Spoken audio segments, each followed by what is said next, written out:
njengobusho kwezwi lakho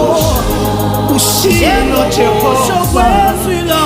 wathi nami ngizobarani empilweni noma ngadileya ngizophumelela